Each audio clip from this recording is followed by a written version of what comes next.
Olha eu aqui, pastor Moisés Pinto, com mais um 5 minutos da palavra. Quero convidar você para ler Neemias capítulo 13. O texto que eu escolhi e fecho hoje a leitura do livro de Neemias. Começamos amanhã, Esther. E você me pergunta, porque eu estou fazendo esses comentários dia a dia, o que temos no capítulo 11, o que temos no capítulo 12, literalmente só o nome daqueles que foram separados, escolhidos para morar em Jerusalém. Há algo interessante aqui que vocês precisam entender.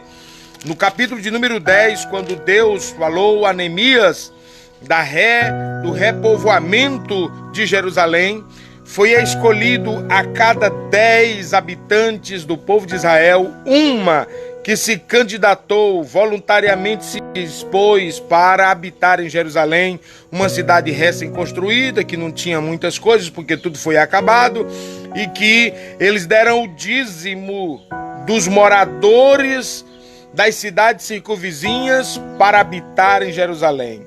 Então olha a revelação. Na composição habitacional de Jerusalém, ela foi composta com o dízimo do povo. Boa isso, né? Então tá. Então agora nós vamos para o capítulo 13 e encerramos o livro de Neemias com esta revelação nestes 5 minutos da palavra. Queridos, o texto, e eu vou ler simplesmente para pensar uma palavra forte que aqui vi, diz assim: naquele dia leu-se o livro de Moisés aos ouvidos do povo e achou-se escrito nele o que os amonitas e os moabitas não entrassem jamais na congregação de Deus. Escutem, moabitas e amonitas foram excluídos de entrarem na congregação de Deus, porquanto não tinham, e qual motivo pelos quais Deus excluiu eles de entrarem na congregação de Deus? Porquanto eles não tinham saído ao encontro dos filhos de Israel com pão e água. Antes contra eles assalariaram a Balaão para amaldiçoarem o povo de Deus e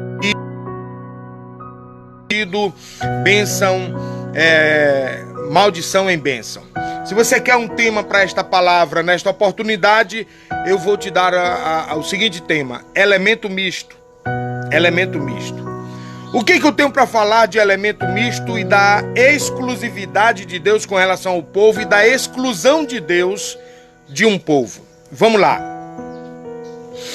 Existe uma origem neste elemento misto. A primeira vez que isso foi usado na Bíblia foi em Êxodo capítulo 12, versículo 38, quando Deus juntou o povo, elemento misto, a animais. Disse assim: e subiu também com eles muita gente mista, uma mistura de gente, e ovelhas e bois e grande quantidade de gado.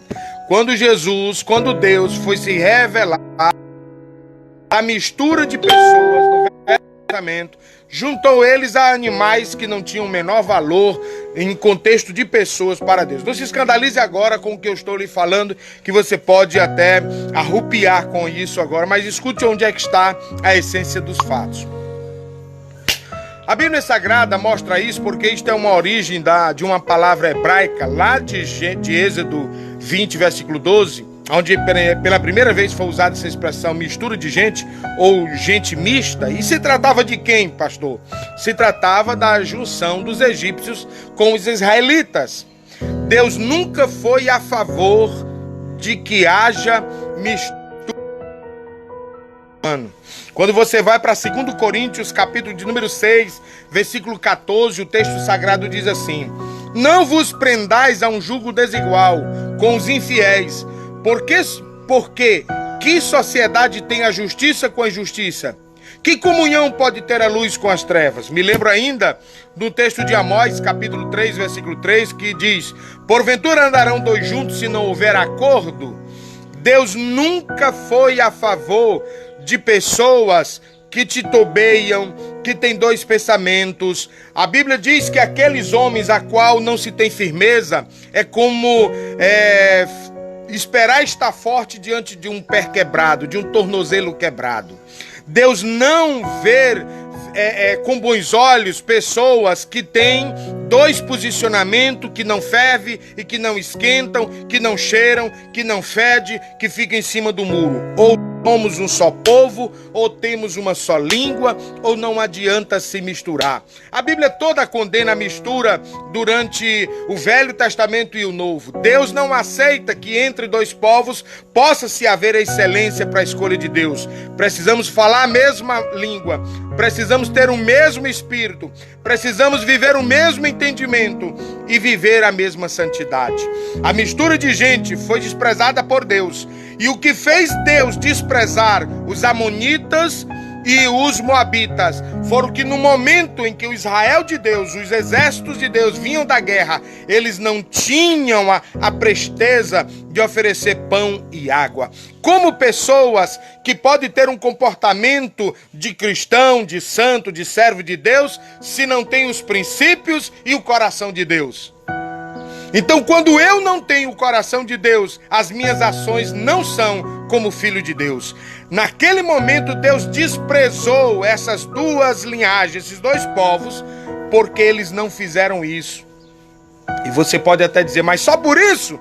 Coisas que quando Deus marca, não adianta pensar diferente. Eu tinha dito esses dias, até conversando na casa do meu pai quando visitei, que Deus sempre nos atenta para aquilo que prestamos e existe um cômputo, um depósito do que fazemos e obtemos em torno disso. No capítulo 13 eu encerro a live dizendo no versículo 14 o seguinte: por isto, Deus, lembra-te de mim e não risques os benefícios que eu fiz na tua casa, na casa de meu Deus, as tuas observâncias que eu tive de observar, que eu tive de atentar.